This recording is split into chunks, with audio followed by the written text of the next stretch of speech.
जो है उसके द्वारा कार्य को कारण में विलीन कर देना चाहिए। सबके विलीन होने के बाद में जो बच जाता है कारण का भी महाकारण सच्चिदानंद परमात्मा, बस एक प्रकार से ये जीव सो मुक्त हो जाता है। कि जैसे ये जो पृथ्वी है इसकी उत्पत्ति जल से हुई तो इसको जल में विलीन कर देवे, महाप्रलय में तो ऐसा ही होता है। इसी प्रकार से नित्य ऐसा ही समझे कि पृथ्वी जल से उत्पन्न हुई, महाप्रलय के बाद जल में विलीन हो जाती है। जल ऐसो तेज से उत्पन्न है, इस वास्ते वो जल ऐसो तेज में मिल जाता है। तेज की उत्पत्ति वायु से हुई तो तेज वायु में मिल जाता है, वायु की उत्पत्ति आकाश से हुई तो वायु आकाश में मिल जाती है। और ये बात देखने में भी आती है, जो स्थूल जो पदार्थ है बर्फ की माफक वो गल करके जल हो जाता है, और अग्नि स्थिति जो है सो जल सूख जाता है, ये भी देखने में आता है। और अग्नि भी हवा से शांत हो जाती है, ये भी देखने में आता है। और हवा भी कोई पदार्थ को नहीं पाती तो स्वतः ही आकाश में शांत हो जाती है।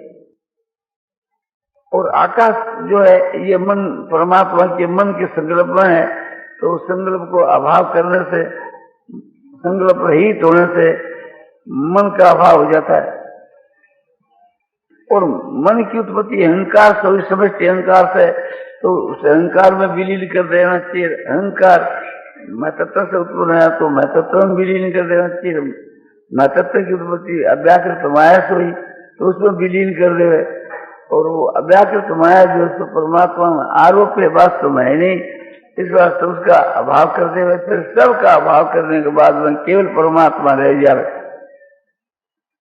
तो इस प्रकार से सबका अभाव करने के बाद अभाव करने वाली वृत्ति का भी अभाव हो जावे, तो फिर ये आत्मा सब परमात्मा में एक ही भाव हो जावे, फिर परमात्मा ही रह जाए और कुछ भी नहीं रहे। तो इस प्रकार से अपने कार्य को कारण में विलीन करके ऐसी स्थिति से कर ले।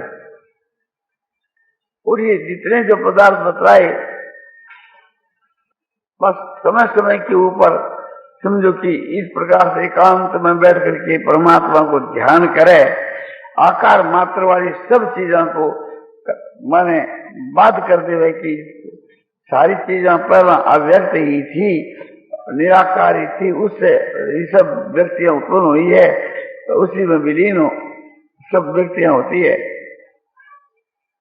अव्यक्तात् व्यक्ते सर्वे प्रभवते राघवे, ब्रह्मा के दिन के आरंभ के मां सारी व्यक्तियां उस अव्यक्त संज्ञ के ब्रह्मा से के शरीर से उत्पन्न होकर के उसमें विलीन हो जाते हैं, या अव्यक्त नाम जो प्रकृति उस वक्त उत्पन्न होकर उसमें विलीन हो जाते हैं।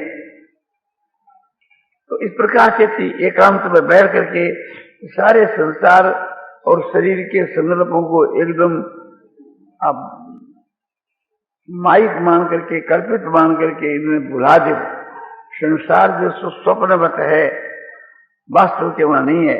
संसार जो है सो माया मात्र है, कल्पित है। जैसे बाजीगर का तमाशा होता है और वो सब कल्पित होता है, इसी तरह संसार कल्पित है। जैसे बाइस्कोप का तमाशा है तो वहां कोई पदार्थ है नहीं, खाली एक प्रकार से दिखाया जाता है, वस्तु से कुछ नहीं है।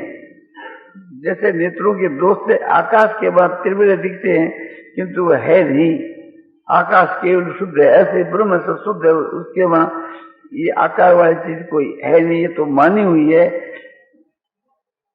संकल्प मात्र है, वस्तु से कुछ नहीं है।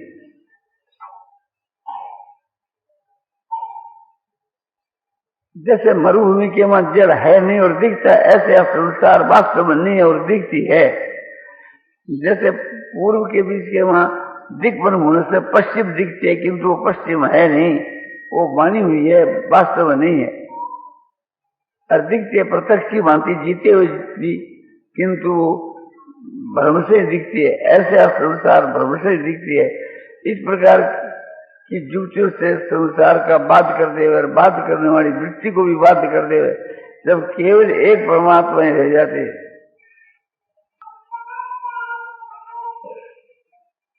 नारायण नारायण नारायण श्रीमन्नारायण नारायण श्रीमन्नारायण नारायण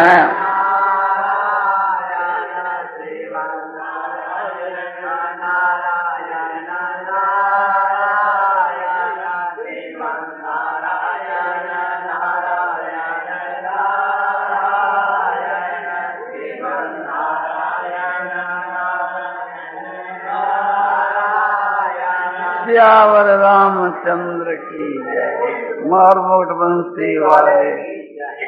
एक महात्मा थे, उसके पास में कोई जिज्ञासु गया और जाकर कहा कि महाराज ब्रह्म के स्वरूप का निरूपण करो, यानी वर्णन करो। तो ये सुनकर के वे एकदम मौन हो गए, चुप हो गए। थोड़ी देर के बाद फिर कहा कि आप ब्रह्म के स्वरूप का वर्णन करो, ब्रह्म का स्वरूप आप बतलाओ। वो बोले बतला दिया। बोले आप बोले तो आज ही नहीं, बतला दिया कैसे, हम समझे नहीं, इस बात से फिर बतलाओ। फिर वो मौन होकर चुप होकर बैठ गया। थोड़ी देर के बाद फिर कहा कि महाराज बहुत देर हुई, उस ब्रह्म का स्वरूप बतलाओ। बोले बतला दिया। बोले कब बतलाया? बोले तुम समझे नहीं। बोले नहीं समझे। बोले मैं क्रिया रहित हो गया, चुप हो गया, ये तो तुमने देखा? बोले देखा। बोले उस ब्रह्म का स्वरूप तूष्णी भाव है, उसमें कोई क्रिया नहीं है, क्रिया का वहां अतंत भाव है, पदार्थों का अतंत भाव है, ऐसा ब्रह्म का स्वरूप। ठीक है, जब मनुष्य क्रिया रहित हो जाता है, संकल्प रहित हो जाता है, कोई चीज का भी बाहर का ज्ञान, भीतर का ज्ञान नहीं रहता, बाहर के संसार का भी ज्ञान नहीं रहता, और मन के अंदर की संसार का भी ज्ञान नहीं रहता, और सगले संकल्प रहित होकर के और संकल्पों को रहित करने वाली दृष्टि का भी अभाव कर देता है। सबका अभाव होने के बाद में जो बात बच जाती है वो परमात्मा का स्वरूप है, वो सत्य चित्तानंदमय है। सत्य माने उसका होना, वो वास्तव के मां है। ये जो है आपने माना, सत्य स्वरूप को मानना है कि परमात्मा है। फिर वो कैसा है कि वो चेतन है। तो चेतन है कहने से कि चेतन और सत्ता दो चीज नहीं है। चेतन को कायम रखने के लिए इस सब शब्द का उच्चारण है कि चेतन है, और वास्तव में ये कह दिया कि एक चेतन है, तो फिर और उसके साथ में कोई विशेषण की आवश्यकता नहीं। चेतन को जब मान लिया गया तो सत्ता उसके अंतर्गत ही आ गई, सत्ता उससे कोई अलग चीज नहीं है। और कैसा वो चेतन है कि वो चेतन ही खुद आनंद है, उससे कोई आनंद अलग चीज नहीं है, चेतन ही आनंद है। तो चेतन जो आनंद है ये अलौकिक वस्तु है, फल रूप है। केवल नारायण नारायण सियावर रामचंद्र की जय। और गुणवंती वाले या इस प्रकार से ध्यान करना चाहिए कि एक आनंद है, वो आनंद बुद्धि की वृत्ति रूप नहीं, वो चिन्मय आनंद है। उस आनंद का दूसरे को ज्ञान नहीं हो सकता। वो आनंद है, वो ऐसी में अनंत है, उनकी कोई सीमा नहीं है। और उस आनंद का ज्ञान उस आनंद को ही है, इसलिए उस आनंद को चेतन आनंद कहते हैं।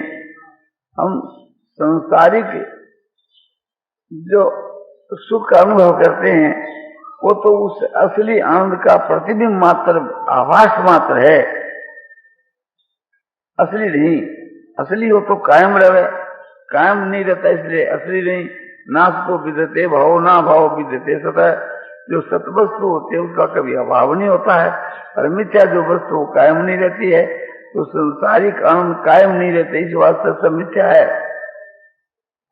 आलस, निद्रा और परमार्थ से जो उत्पन्न होने वाला जो सुख है वो तामसी है। इंद्रियां और इंद्रियों के विषयों के साथ में संयोग होने से जो सुख होता है वो राजसी है। और ज्ञान वैराग भक्ति पिताजी के द्वारा मन प्रसन्न होकर के जो सुख होता है वो सात्विक आनंद है। आत्म बुद्धि प्रसाद्यम, आत्म विषय की बुद्धि से प्रसन्नता होने वाला जो सुख है वो सात्विक आनंद है। किंतु ये सब जड़ है, इनका ज्ञाता कोई दूसरा ही है, ये माइक है। असली जो आनंद है वो तो किसी का विषय नहीं होता, वो तो निर्विशेष आनंद है और चिन्मय आनंद है। फिर बताया जाता है कि वो आनंद में स्वरूप परमात्मा का आनंद स्वरूप कैसा है कि बस आनंद ही आनंद है। कैसा आनंद है कि वो चिन्मय आनंद, उस आनंद का अनुभव उस आनंद को ही है। और वो आनंद है सो अनंत है, उसका कोई पार नहीं है। और कैसा है कि वो आनंद परम शांति में है, विक्षेप का अभाव होने से जो प्रसन्नता अनुभव आती है वो शांति है। और वो एक देशी होने से, क्षणिक होने से विनाशशील है। और जिसमें संसार का अतंत अभाव हो जावे, क्रिया का अतंत अभाव हो जावे, वो सदा के वास्ते शांति हो जाती है। इस वास्ते वो परम शांति है। और वो कैसा आनंद है कि वो ध्रुव सत्य है, इस वास्ते वो नित्य आनंद है। और उस आनंद का अनुभव, आनंद को इसलिए उसको बोध स्वरूप आनंद, ज्ञान स्वरूप आनंद कहते हैं। और वो नित्य और सत्य होने से उसको ध्रुवानंद कहते हैं। और आनंद ही आनंद है, उसके सवाल कोई वस्तु नहीं है, इस वास्ते आनंद घन कहते हैं।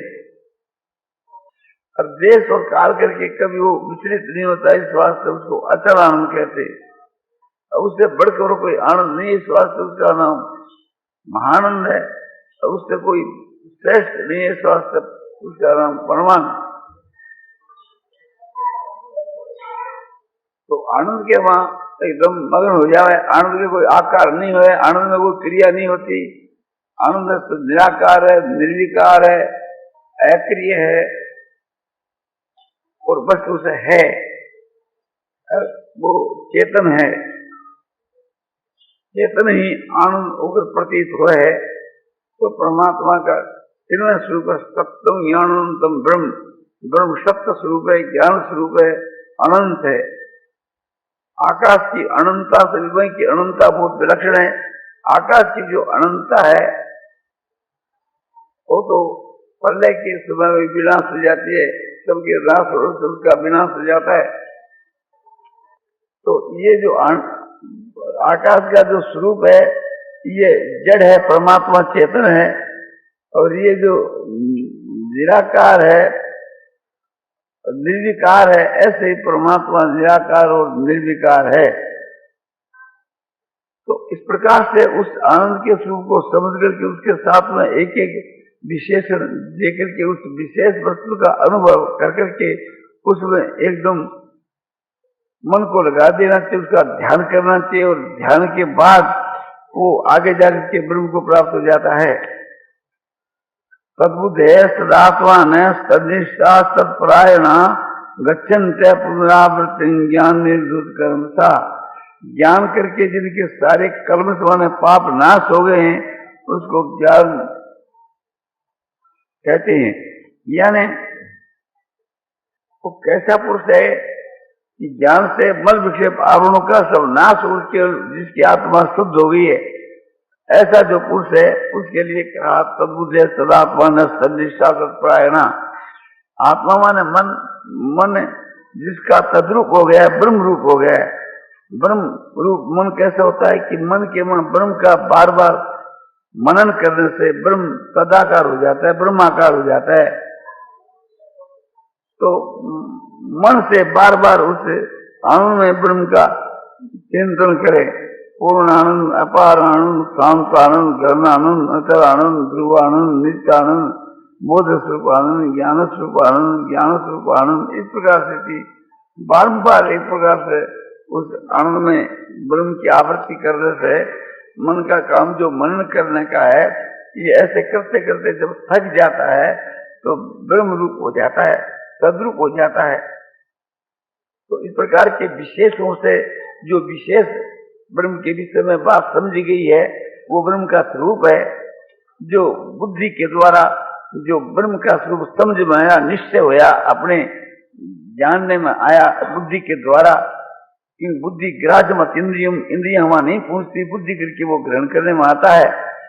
ऐसा जो बुद्धि ग्राह्य जो ब्रह्म का स्वरूप है, उसे को उस ज्ञेय को ध्येय बनाकर उसका ध्यान करना चाहिए। जिसे भगवान कहते हैं कि ज्ञेयम यत तत्पर बख्शामी यज्ञात्वा मृत्युते, मैं तेरे को जानने के योग जो ब्रह्म के स्वरूप को कहूंगा, जिसको तू जान करके अमृत को प्राप्त हो जाएगा। तो वो जानने के योग जो ब्रह्म का स्वरूप है, उसकी व्याख्या आपके सामने की गई। ऐसा जो जानने में आने वाला जो परमात्मा का स्वरूप है, उसे बुद्धि से उस परमात्मा के स्वरूप को समझ करके विशेषणों के द्वारा उस विशेष वस्तु को समझ करके उसे को हम ध्येय बनावें और उस आनंद में ब्रह्म का ध्यान करें। तो इस प्रकार से ध्यान करने से ध्यान काल में तीन चीज रहती है, ध्याता, ध्यान, ध्येय। तो ध्येय तो है यहाँ ब्रह्म, ध्यान करने वाला ध्याता है साधक, और ध्यान है बुद्धि की वृत्ति। तो इस प्रकार से ध्यान करते करते त्रिपुटी का अभाव हो जाता है और केवल एक ध्येय वस्तु रह जाती है, सद्बुद्ध है, ये अवस्था हो जाती है। उसकी बुद्धि तद्रूप हो जाती है, ब्रह्म रूप हो जाती है। ब्रह्म के ज्ञान से बुद्धि ब्रह्म के वहां विलीन हो जाती है, एक ब्रह्म ही रह जाता है। तो उस समय के बीच के वहां स्व एक ब्रह्म की और कोई वस्तु नहीं रहती। त्रिपुटी के अभाव होने के बाद केवल एक ब्रह्म ही रह जाता है। किंतु साधन अवस्था के वहां जब ब्रह्म का ध्यान किया था, उस वक्त के वहां बुद्धि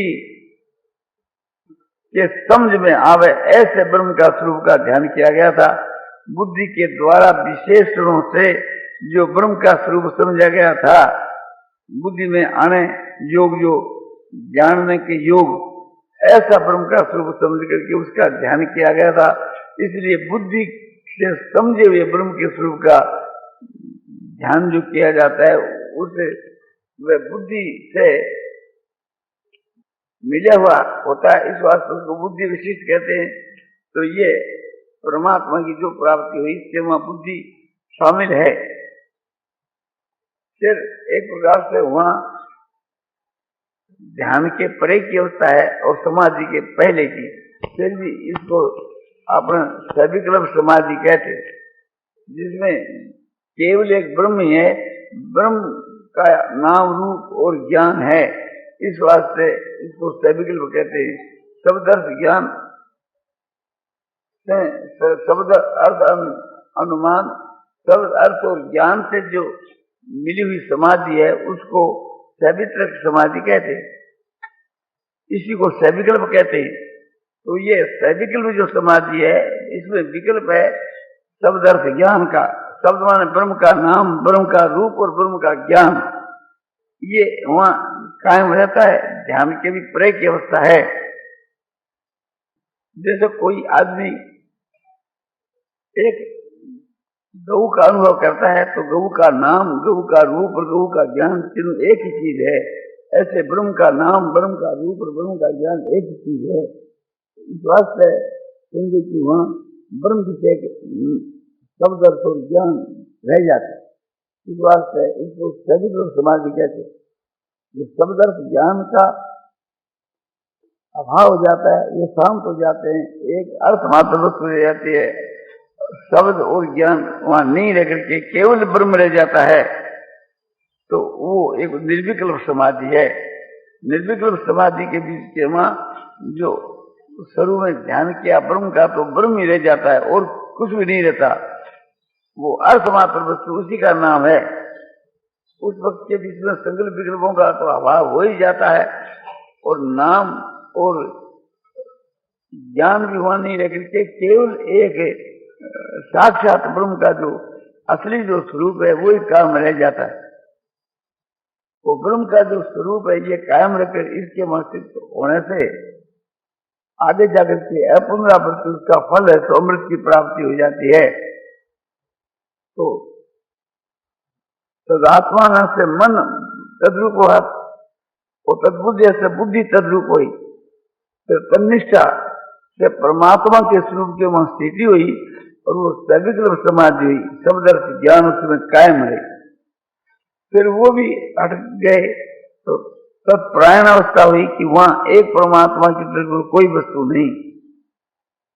उसके बाद में बताया कि ऐसा जो पुरुष है तद्बुद्धि सदात्मान तन्निष्ठा पुनरावृत्ति ज्ञान निर्वृत्त कल्मषा, ज्ञान निर्वृत्त कल्मषा प्रसाद ज्ञान करके जिनके सारे कल्मष माने मलक्षेप आवरण नाश हो गए हैं, ऐसे पुरुष तो अपुनरावृत्ति को प्राप्त होते हैं। पुण्य नया वाली गति को लौट कर वापिस नहीं आया, वही परम गति है। लौट कर वापिस आओ गति है तो परम गति को प्राप्त हो जाता है। फिर उनकी दृष्टि में सृष्टि नहीं रहती। जैसे योग शास्त्र में बताया कि संपत्ति नष्टम ज्ञान नष्टम अन्न साधारण स्वाद, जो पुरुष कृत हो जाता है उसके लिए संसार नष्ट हो जाती है और जो नहीं कृत होते हैं उनके लिए संसार कायम रहती है साधारण होने के कारण से, और सबके लिए रहती है, मुक्त पुरुष के लिए नहीं रहती। तो यहाँ इस प्रकार का साधन करते करते ध्यान करते करते और केवल एक परमात्मा है तो रह जाते हैं। वो जो परमात्मा का जो स्वरूप है वो निर्विकल्प समाधि के बाद जो निर्वित समाधि की प्राप्ति की जाती है वही ब्रह्म की प्राप्ति है। वहां संस्कार भी नहीं रहते तो उसके भी निरोध होने पर सबका निरोध हो जाता है। तत्चापी निरोधे सब निरोधात निर्विज समाधि, जो आपने समाधि के जो संस्कार है वे भी वहां एकदम नहीं रहते, उसका भी कोई बीज नहीं रहता, कोई संस्कार नहीं रहता, वो निर्वित समाधि हो जाती है। वो उस जगह में परमात्मा केवल चेतन शक्ति रहती है और उसको केवल भी कहते हैं, जिनमें कहते हैं वही ब्रह्म की प्राप्ति है। जब इस प्रकार से मनुष्य ब्रह्म को प्राप्त हो जाता है तो फिर उस जगह कुछ भी नहीं रहता। ब्रह्म भवति, ब्रह्म के जानने वाला ब्रह्म ही बन जाता है। पहला तो ब्रह्म का ज्ञान होता है, ज्ञान होता है तो बुद्धि के साथ संबंध रहता है।